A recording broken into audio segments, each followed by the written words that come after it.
LIBYA3.info.ca. Arab uprisings continue to rock the Middle East. It's been 2.5 months or so since the government in Tunisia fell, followed by Egypt. Now NATO is in Libya. Syria is in turmoil, along with Yemen and Bahrain. The list goes on. Samir Saul is one of our Mideast analysts. He is with the Université de Montréal.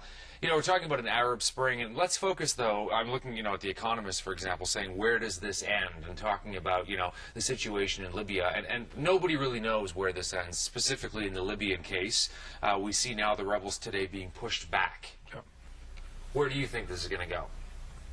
There will be major changes in the Arab world, and it will go on for some time. Is it sustainable? Absolutely sustainable, because the conditions in the Arab world lead toward change or require change, and change is taking place, and it will take place for some time. The question is what sort of change, right? And the worry about where this will lead, because there really is no way to be sure that this will turn into some kind of a democratic, open society. It could go potentially the other way as well.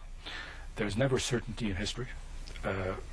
Change can take several directions, but change in this case is going in the direction of democratization and greater participation by the Arab populations in the affairs of their countries.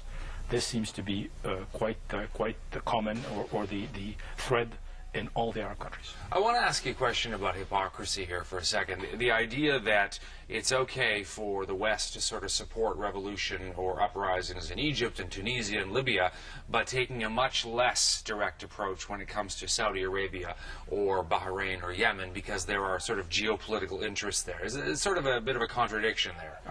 Absolutely, of course. Western positions are taken according to, on a case-by-case basis, according to the interests of the West. And in Libya, for example, the West is participating for its own interests. One shouldn't be under the illusion that this is just pure idealism. What the West is banking on is post-Gaddafi Libya. Gaddafi is going to fall. The analysis is made and seems to be quite defensible that Gaddafi will not last. So it's just a matter of time before he goes. It's taking longer than expected. It's taking longer than expected. It's much messier than expected, but he will not last. So the U.S., France, Britain, and other Western countries are siding with the future to defend their interests in the future, on their long-term interests in the future. And the long-term interests are with change and the people who will succeed Gaddafi. But not necessarily with change in places like Saudi Arabia or in Bahrain, where they're actually sort of supporting the regimes that are anti-democratic. That's right. Okay, let's talk about Syria for a second. We've seen some uprisings going on this week as well. We were expecting something from Assad, getting rid of an emergency law. He didn't do any of that. Talking about Syria, the protests moving forward, but more a larger question is that, Egypt is really where a lot of things lie, and Iran and Saudi Arabia. These are like the pillars of the Middle East, and some of these other countries are smaller players in the larger scope. So we shouldn't get lost in what's happening in some of these smaller countries, I guess, as well.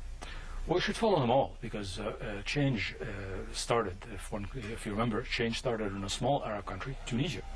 Tunisia set the example, gave the example, was the model for what happened in Egypt. So size is not the important issue here.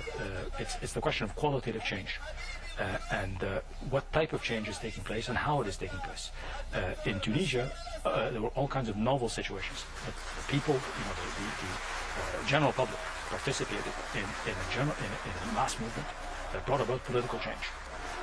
This is new in the Arab world, and it inspired other Arab countries, other Arab peoples, especially in Egypt, who followed the Tunisian model simply on a larger scale.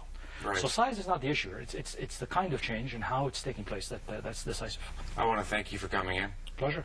Lots more of these interviews to come, no doubt. I'm available. Appreciate it. Pleasure. Lori is standing by. And it looks like we've got a bit of a rain-snow mix in the forecast.